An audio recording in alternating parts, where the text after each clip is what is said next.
Hei, kau orang siapa yang makan bersepah ni? Ha? Bersepah ni? Mimin. Mimin? Mana dia? Mana budak Mimin tu cari-cari dekat mana? Cepat, tolong suruh dia kemas ni. Kalau dah makan tu, jangan makan, janganlah sampai bersepah. Tu dia, ni ada dia. Ada tu di tenas bunga ni. Mampus aku. Ni dia. Hei, kau jangan campur lah. Bukan Mami nak masuk campur. Tapi anak dara kena makan sopan santun. Anak dara? Anak dara benda macam pengkit-pengkit. Oi, apa benda ni? Janganlah. Pengkit tu apa? Itu bila betina perempuan nak jadi jantan, jadi laki. Hei, apa budak kita pasal pengkit ni? Ni, cuci ni dulu, cuci. Cuci ni. Mimin. Ya, tahulah. Oh, sedap. Sedap korang mengata aku, Pengkit dah apa benda. Ini yang bersepah. Bukan atuk ke yang makan?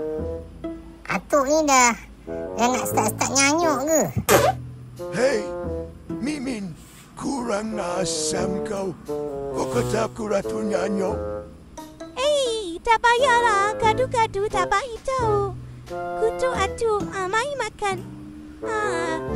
You makan jangan membazir. Hei, budak pengkit ni. Budak ni. Kau kata aku ratu nyanyuk. Atuk Min janganlah kecil hati. Atuk dah tua sebenarnya. Mungkin ada hilang ingatan. Macam Mail pun kan hilang ingatan juga. Tapi tadi bukan kau yang kata, Mimin yang buat. Dia sebenarnya dia takut tu. Dia main tuduh orang Mimin. Alamak, aku tak ingatlah. Saya tadi memang nampak atuk pun ada juga makan bersepah. Kan?